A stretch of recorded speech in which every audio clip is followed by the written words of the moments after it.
Pakistan team में एक energy नज़र आई है, एक पैशन नज़र आया है कि टीम के लिए खेलना क्या होता है। हसन अली ने जिस तरह अपनी फिटनेस के ऊपर इंजरी के बाद काम किया है, he deserve to be part of Pakistan team. Best wishes for Farhan कि वो पाकिस्तान टीम के लिए भी बहुत अच्छा करे। बहुत सारे लोग ऐसे हैं जो बाबर, रिजवान, शाहीन इन सब पे बात कर रहे हैं। Definitely they are a good players, they are a very experience players. पुराने प्लेयर भी बुरे नहीं हैं और नए प्लेयर भी बुरे नहीं है। माइक हसन के साथ मैं पिछले 2 साल से काम कर रहा हूँ। क्लैरिटी के साथ करते हैं काम और एक नई टीम है, हम इन लोगों को टाइम दें। पीएसएल में इस्लामाबाद टीम वो टीम है जो कि चेजिंग में बड़ी मायर टीम कहा जाता है, चेज़ कर लेती है, लेकिन स्टार्टिंग बहुत अच्छी और एंड उतना अच्छा नहीं रहा। तो क्या समझते हैं कहाँ पर जो है वो मिस्टेक्स हुई जिसकी वजह से वो टीम आगे नहीं बढ़ पाई? आई थिंक देखें, ये एक ऐसा सर्कल है टाइम का और एक लॉ ऑफ एवरेज ऐसी चीज़ है कि आप अगर पिछले साल से इस साल तक का हमारा वो जर्नी देखें जो हमने 10 कंसेक्यूटिव विंस किए हैं, लास्ट ईयर के 5 मैचेस नॉकआउट गेम्स, उसके बाद इस साल के ग्रुप स्टेज के 5 मैचेस, तो हम लोगों की क्रिकेट बहुत सुपर्ब रही है और सारे लड़कों ने बहुत अच्छी तरीके से शुरू में जेलिन हुए और अच्छा एग्जीक्यूट करने की कोशिश की। अनफॉर्चुनेटली जो चीज़ें हमने प्लान की और प्लान करने के बाद हम एग्जीक्यूट उस तरह से नहीं कर पाए, जिसके रिज़ल्ट हमारी टीम के फेवर में नहीं आए। लेकिन कोशिश सब लड़कों ने बहुत अच्छी की, एनवायरनमेंट मैनेजमेंट ने बहुत अच्छा रखा, किसी को कोई ब्लेम गेम नहीं हुआ, किसी पे पॉइंट फिंगरिंग नहीं हुई कि यार इस बंदे की वजह से हम हार गए, ये इस बंदे का। और एक अच्छी टीम और एक चैम्पियन टीम की यही निशानी होती है, you win together you lose together. ये एक जो पैटर्न है ना, वो हमारी इस्लामाबाद यूनाइटेड टीम में बहुत ज़बरदस्त है। तो आई थिंक ये सबसे इंपॉर्टेंट चीज़ होती है। और देखिए क्रिकेट है, आप कभी अच्छा खेलेंगे, कभी बुरा खेलेंगे, कभी एग्जीक्यूट होंगे प्लान्स, कभी नहीं होंगे, कभी ना होके भी आपको रिजल्ट आपकी फेवर में चला जाता है।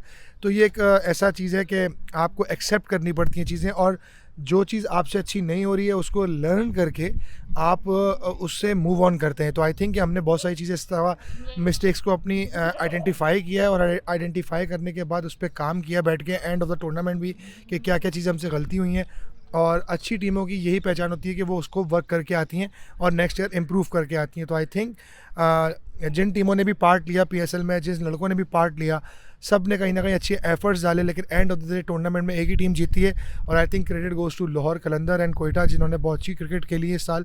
और लाहौर कलंदर की मैं इसलिए दाद दूंगा क्योंकि उन्होंने अपने जितने भी प्लेयर्स को खिलाया और पूरा ट्रस्ट के साथ खिलाया, चाहे वो उनके नईम हो, उनके बाद सलमान मिर्ज़ा जो उनके नए बॉलर जो डेवलपमेंट प्रोग्राम का हिस्सा थे। आई थिंक उन्होंने पूरा ट्रस्ट दिया अपने प्लेयरों को, पूरा मौका दिया, और जिसके से उनका कहीं ना कहीं उन्होंने अच्छे क्रूशल मैचेस पे उनको लाके परफॉर्म भी किया टीम के साथ, टीम के लिए। तो आई थिंक ये पार्ट है गेम का और इससे हमने बहुत कुछ सीखा है और होपफुली कि हम अच्छा इम्प्रूव करके आएंगे। अच्छा, साहिबज़ादा फरहान की जैसे बात करें तो साहिबज़ादा फरहान के लिए क्या कहेंगे, क्योंकि अक्सर वो डोमेस्टिक में बड़े ज़बरदस्त परफॉर्मेंसेस देते हैं और फिर इस साल आप लोगों की टीम का हिस्सा थे इस्लामाबाद यूनाइटेड, तो नो डाउट बड़ा अच्छा क्रिकेट खेलेंगे। तो साहिबज़ादा फरहान के हवाले से क्या कहेंगे? I think he is a very hard worker guy, और हार्ड वर्किंग गाय के साथ साथ he is a very good personality as well, character as well, कि माशाल्लाह माशाल्लाह जितना उसकी तारीफ़ की जाए उतना कम है। कि उसने हमेशा इतना परफॉर्म किया है लास्ट 3-4 सीज़न में, और कभी आके कोई गलत बात नहीं, कोई क्रिटिसिज्म नहीं किसी के ऊपर, कोई पॉइंट फिंग नहीं कि मुझे सिलेक्टर नहीं देख रहे या मुझे टीम मैनेजमेंट नहीं देख रही। उसने अपने वक्त का इंतज़ार किया और अल्हम्दुलिल्लाह उसके जो प्रोसेस हैं, उसकी जो वर्क एथिक्स हैं, वो बहुत टॉप नॉच हैं। उसने बहुत वर्क किया अपनी बैटिंग के ऊपर, अपनी फ़िटनेस के ऊपर, और जिसके रिज़ल्ट उसको लास्ट 3-4 साल में मिले। जिस तरह का उसका सीज़न गया है डोमेस्टिक का, चैम्पियंस कप का और अभी इस साल पीएसएल का, आई थिंक कि वो बहुत बड़ी एग्जाम्पल है उन यंगस्टर्स के लिए, उन क्रिकेटर्स के लिए, कि जो एक साल सीज़न अच्छा लगाने के बाद जो एक्सपेक्ट करते हैं कि हमारा नाम आ जाए और नहीं आता तो डिसअपॉइंट हो जाते हैं। आई थिंक कि ये सीखना चाहिए फरहान से लोगों को, कि जिस तरह से आप किस तरह अपने इस परफॉर्मेंस को लेकर चलते हैं स्केल को, और ना मिलने के बावजूद भी आप अपना काम में फ़ोकस रखते हैं, किसी और चीज़ों पे आप फोकस नहीं करते। तो बेस्ट विशेस फॉर फरहान कि वो पाकिस्तान टीम के लिए भी बहुत अच्छा करे और उसको अल्लाह पाक बहुत तरक्की दे और इसी तरह वो क्रिकेट खेलता रहे। अच्छा, इस बार हम देख रहे हैं कि नई टीम है पाकिस्तान की, और जिस तरह से पाकिस्तान टीम ने विन किया और फिर कोचिंग स्टाफ भी चेंज हुआ है, हनीफ मलिक साहब भी जो हैं वो टीम कोचिंग स्टाफ का हिस्सा बने हैं, माइक हैसन जो हैं वो आए हैं, प्लस हसन अली की वापसी हुई है और हसन नवाज़ भी टीम का हिस्सा हैं। इस पर क्या कहेंगे? आई थिंक देखें, जो ये नया सेटअप इस वक्त आया है हमारे कोचिंग स्टाफ का, this is the, in my opinion this is the last hope for betterment. और मुझे बहुत उम्मीद है as a fan, cricket fan बात कर रहा हूँ, कि जो ये थिंक टैंक आया ये बहुत डिफरेंट स्टाइल का थिंक टैंक है। क्योंकि मैंने रिसेंटली हनीफ मलिक के साथ कोई 15 साल से मैं काम कर रहा हूँ और माइक किसन के साथ भी पिछले 2 साल से काम कर रहा हूँ। ये लोग बहुत बियॉन्ड हैं सोच में अपनी ना, कि इनके जो प्लान्स हैं वो जो प्लेयर्स को देते हैं वो बहुत क्लैरिटी के साथ करते हैं काम, उनके थॉट्स बहुत क्लियर होते हैं। और दूसरा जो प्लेयर्स के साथ इनकी कम्युनिकेशन है कि क्या आपके प्लान्स हैं, क्या आपकी एग्जीक्यूशन होनी चाहिए, वो बहुत क्लियर है। आई थिंक कि वो चीज़ें कल नज़र आई हैं मैच में।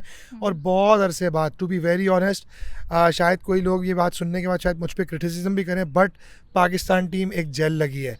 पाकिस्तान टीम में एक एनर्जी नज़र आई है, एक पैशन नज़र आया है कि टीम के लिए खेलना क्या होता है। कि मतलब इतना बुरा पावर प्ले होने के बावजूद भी जिस तरह से फाइट बैक किए पाकिस्तान ने, कि टिल लास्ट बॉल पाकिस्तान ने मैच नहीं छोड़ा बैटिंग में। तो आई थिंक ये छोटी छोटी पार्टनरशिप का जो स्टैंडर्ड्स है ना माइक हैसन का, ये एक बहुत क्रूशल रोल है हर प्लेयर, हर पार्टनर के लिए जो बैटिंग ऑर्डर में काम कर रहे हैं, जिसके 10-10 रन की पार्टनरशिप भी बहुत क्रूशल होती है T20 गेम में। जिस तरह से फिर आपने प्लेयरों की बात की, हसन अली का कमबैक हुआ है। हसन अली ने जिस तरह अपनी बॉडी के ऊपर, जिस तरह से अपनी फिटनेस के ऊपर इंजरी के बाद काम किया है, वो नज़र आया PSL में। और I think he deserve to be part of Pakistan team. और जिस तरह से उसने बॉलिंग की है कल, तो आई होप कि वो पाकिस्तान के लिए इसी तरह परफॉर्मेंस करे और 1 साइडेड मैच जिताए। जहाँ तक बात करें आप शादाब खान की, हसन नवाज़ की, फ़हीम अशरफ की, आगा सलमान की, बहुत सारे ऐसे यंगस्टर्स भी हैं टीम के अंदर जो कि डिज़र्व करते हैं। और एक नई टीम है, और मैं ये नहीं कहूँगा कि ये टीम आते ही आपको नंबर 1 पे ले जाएगी, बट एज ए कॉम, as a cricket fan, as a ex cricketers, हमें थोड़ा सा पेशेंस चाहिए कि हम इन लोगों को टाइम दें, इस मैनेजमेंट को टाइम दें। और मैं उम्मीद करता हूँ, ये मेरा बिलीव है कि ये टीम जो है आगे जाके आपको बहुत अच्छे न्यूज़ देगी। जैसे आपने कहा कि इस टीम को टाइम दे, हम अक्सर देखते हैं कि अगर कोचिंग स्टाफ तब्दील होता है या न्यू कोच आता है, अगर उसकी कोचिंग में या फिर प्लेयर अच्छा परफॉर्म नहीं करते हैं 1-2 मैच में, तो कप्तान भी हो वो भी चेंज हो जाता है, फिर कोचिंग स्टाफ भी चेंज हो जाता है, और फिर प्लेयर भी चेंज हो जाते हैं। यंगस्टर्स की अगर मैं बात करूँ तो फिर उन्हें मौका नहीं दिया जाता है, फिर हम वही पुराने प्लेयर्स पे चले जाते हैं।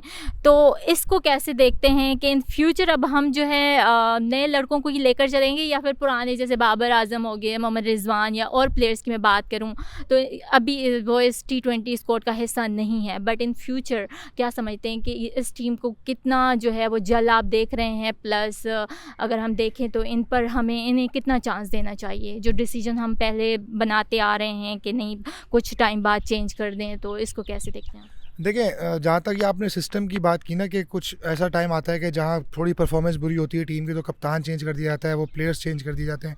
ये बहुत अरसे से यही चीज़ चल रही है, जिसकी वजह से पाकिस्तान टीम को नुकसान हो रहा है और एज ए कॉम हम डिसअपॉइंट हो रहे हैं।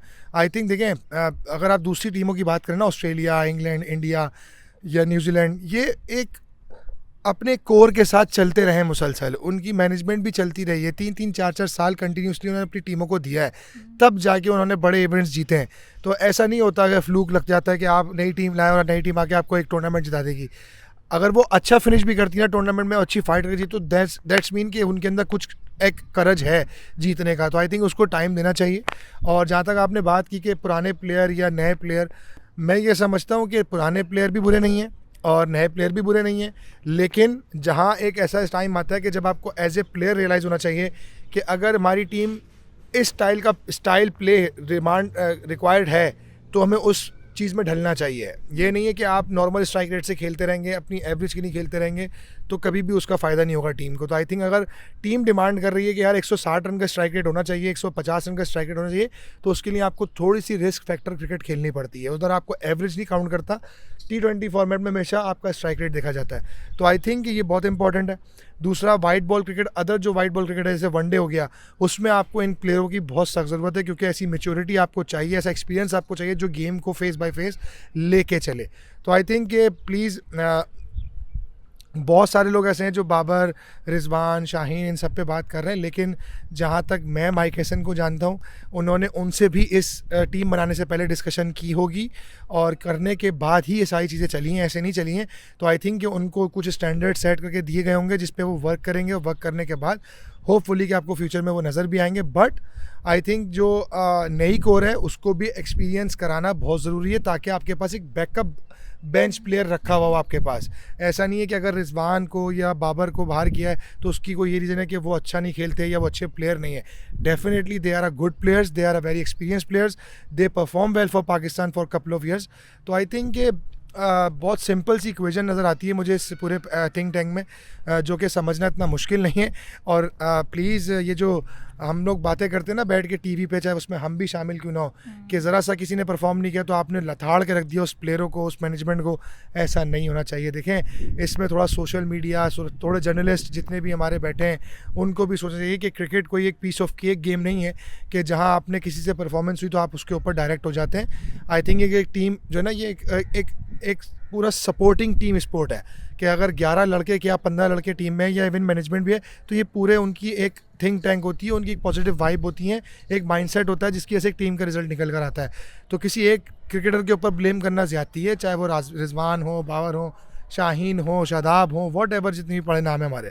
तो आई थिंक उनको सपोर्ट करें एज ए कॉम, as a journalist, as a ex cricketers, उनको बैक करें। हाँ, आपका राइट है क्रिटिसिज्म करना, लेकिन एक उसका वे होता है, उसकी आप स्किल पे, उसकी टेक्निक पे आप बात कर सकते हैं कि क्या इंप्रूवमेंट की जा सकती है।